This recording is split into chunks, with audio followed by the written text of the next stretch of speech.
Pada waktu kemarin kita membahas tentang rukun dari nikah, ketika berbicara tentang mempelai laki-laki maupun mempelai wanita, yaitu adanya apa? Mempelai itu bukan mahram. Nah, apa yang dimaksud dengan mahram dan siapa saja mahram itu? Mari kita lihat tentang muhalat dan muharromat. Satu ayat yang difirmankan oleh Allah Subhanahu wa taala.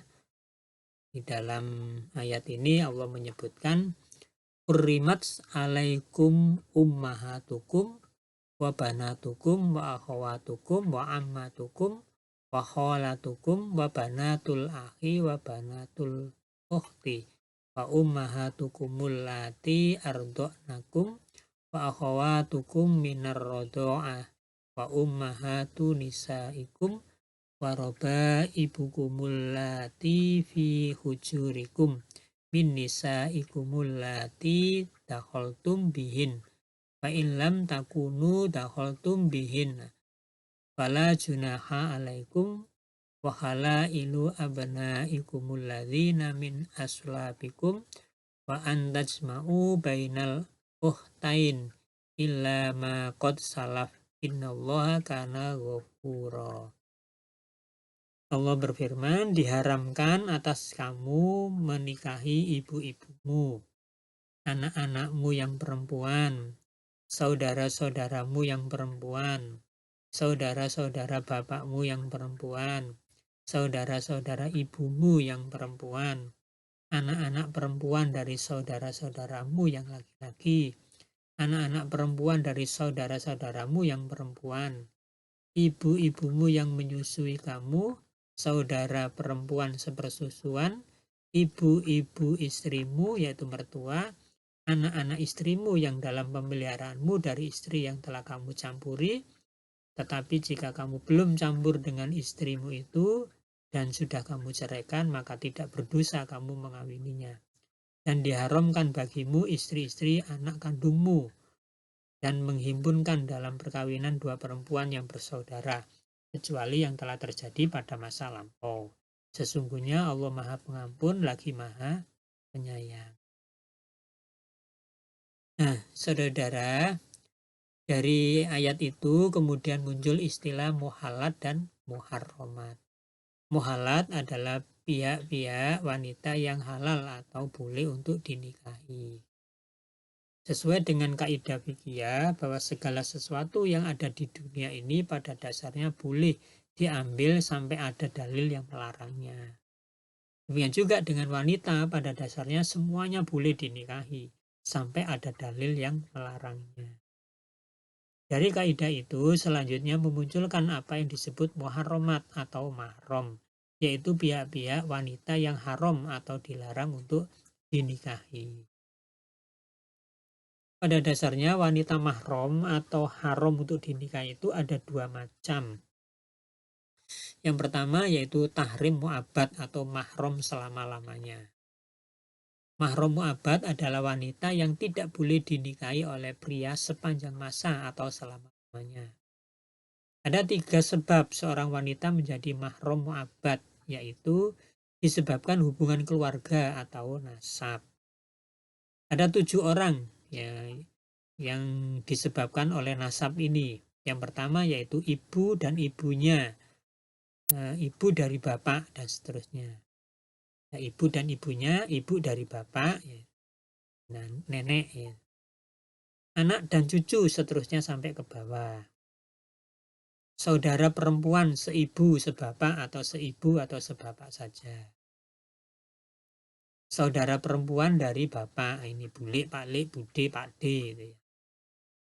Saudara perempuan dari ibu sama anak perempuan dari saudara laki-laki dan seterusnya. Ini apa ponaan gitu ya. Jadi keponakan kita, anaknya kakak kita, anaknya adik kita. Nah, jadi keponakan. Anak perempuan dari saudara perempuan dan seterusnya. Nah ini 7 yang disebutkan di ayat tadi yang tidak boleh dinikahi selama-lamanya. Nah, dalam hal ini sepupu tidak termasuk. Sepupu itu anak saya dengan anaknya kakak saya. Nah, itu sepupu, itu tidak termasuk mahram mu'abbad itu ya. Jadi bukan termasuk mahram bahkan. Makanya sebenarnya enggak boleh itu ya. Di apa itu menampakkan auratnya itu ya, karena bukan mahram itu ya.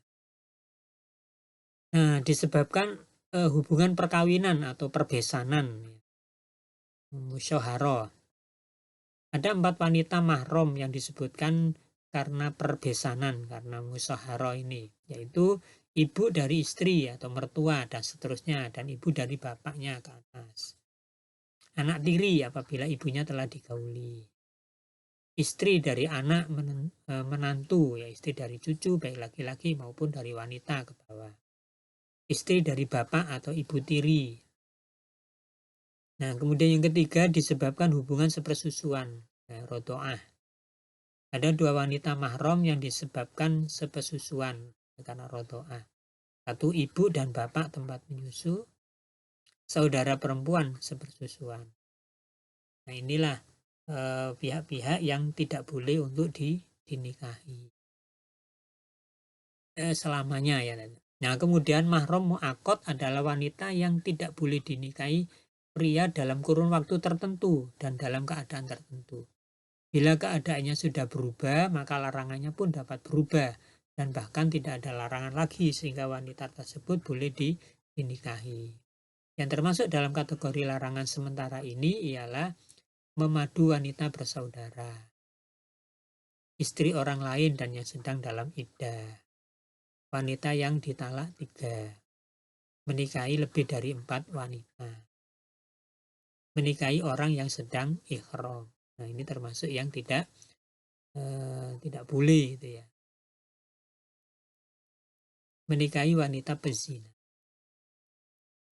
Nah, itulah muharram dan muhalat atau perempuan yang diharamkan untuk dinikahi dan yang dihalalkan untuk dinikahi. Selain yang disebut di sini berarti halal untuk dinikahi. Yang terakhir saya singgung juga tentang mahar secara singkat. Ya, suami sebab menikah diwajibkan memberi mas kawin kepada istri atau mahar kepada istri, baik pemberian berupa barang ataupun uang. Pemberian ini yang dinamakan mahar atau mas kawin. Pemberian mahar itu wajib bagi laki-laki tetapi tidak menjadi rukun nikah. Untuk itu sekiranya tidak disebut pada waktu akad pernikahan tetap sah. Hanya saja bila dalam akad tidak disebutkan mahar, maka suami wajib membayar mahar misil, yaitu mahar yang biasa diberikan kepada saudara perempuan dari mempelai wanita. Sebaiknya mahar memang diberikan sebelum melakukan hubungan suami istri, apabila dalam akad mahar akan diberikan kontan. Nah, itulah yang terkait tentang tadi ya, muharram dan muhalat dan muharramat di dalam konsep ajaran Islam.